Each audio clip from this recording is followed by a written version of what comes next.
10 तक गिनूंगा। राम लिखते ही, पढ़ते ही, सुनते ही, देखते ही या दिखते ही मन में जो पहला विचार आता है उसे बांध कर रखिए, पूछूंगा। 1 2 3 4 5 6 7 8 9 9 9 हाथ काट कर रख दूंगा ये नाम समझ आ जाए तो। कितनी दिक्कत होगी पता है राम समझ आ जाए तो। भाई राम राम तो कह लोगे पर राम सा दुख भी सहना होगा।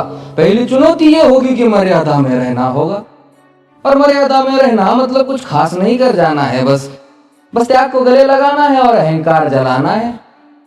अब अपने राम लला के खातिर इतना ना कर पाओगे और शबरी का झूठा खाओगे तो पुरुषोत्तम कहलाओगे।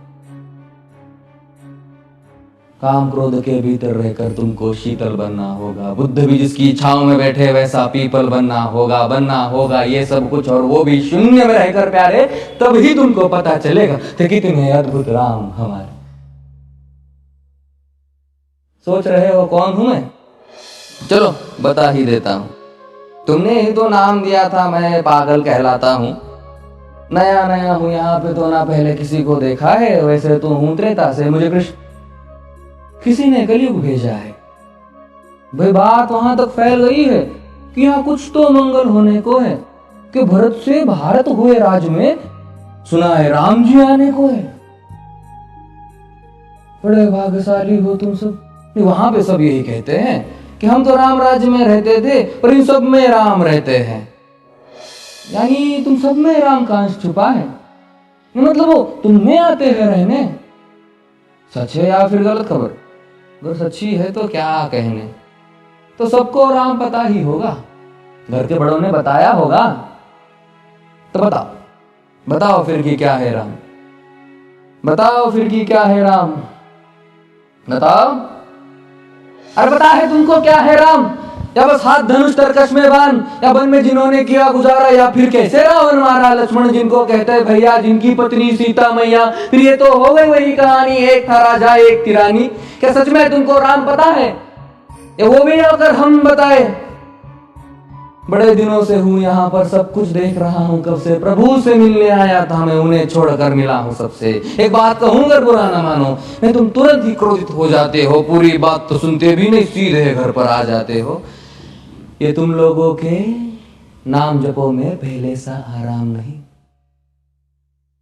ये तुम लोगों के नाम जपो में पहले सा आराम नहीं। जबरदस्ती के जय श्री राम में सब कुछ है, बस राम नहीं। ये राजनीति का दाया बाया जितना मर्जी खेलो तुम।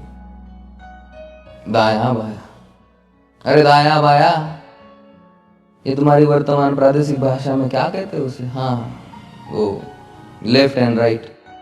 ये राजनीति का दाया बाया जितना मर्जी खेलो तुम चेतावनी को, लेकिन मेरी अपने जहन में डालो तुम। निजी स्वार्थ के खातिर अगर कोई राम नाम को गाता हो तो खबरदार अगर जरूरत की और मेरे राम को बांटा तो। भारत भू का कवि हूं मैं, तभी निडर हो कहता हूँ राम है मेरी हर रचना में। मैं बजरंग में रहता हूँ। भारत की नींव है कविताएं और सत्य हमारी बातों में, तभी कलम हमारी तीखी और साहित्य हमारे हाथों में। तो सोच समझ कर राम कहो तुम। ये बस आतिश का नारा नहीं, जब तक राम हृदय में नहीं तुमने राम पुकारा नहीं। राम कृष्ण की प्रतिभा पर पहले भी खड़े सवाल हुए। ये लंका और ये कुरुक्षेत्र यूं ही नहीं थे लाल हुए। प्रसन्न हंसना भी है और पल पल रोना भी है राम। सब कुछ पाना भी है और सब पाकर खोना भी है राम। ब्रह्मा जी के कुल से होकर जो जंगल में सोए हो, जो अपनी जीत का हर्ष छोड़ रावण की मौत पे रोए हो। शिव जी जिनकी सेवा खातिर मारुत रूप में आ जाए। शेष नाग खुद लक्ष्मण बनकर जिनके रक्षक हो जाए। और तुम लोग क्रोध अहंकार छल कपट सीने से लगा कर सो जाओगे तो कैसे भक्त बनोगे उनके, कैसे राम समझ पाओगे? अघोर क्या है पता नहीं और शिव जी का वरदान चाहिए। ब्रह्मचर्य का इल्म नहीं ने भक्त स्वरूप हनुमान चाहिए। भगवा क्या है पता, लहराना सबको होता है पर भगवा क्या है वो जाने जो भगवा ओढ़ के सोता है। राम से मिलना, राम से मिलना, राम से मिलना है ना तुमको? निश्चित मंदिर जाना होगा पर उससे पहले भीतर जा संग अपने राम को लाना होगा। जय सिया राम। और हाँ, अवधपुरी का उत्सव है, कोई कसर नहीं, सब खूब मनाना। मेरे प्रभु है आने वाले, रथों को उनके खूब सजाना। वो द्वापर में कोई राह तक है, मुझे उनको लेने जाना है। चलिए तो फिर मिलते हैं, हमें भी अयोध्या आना है। जय सिया राम। फिर से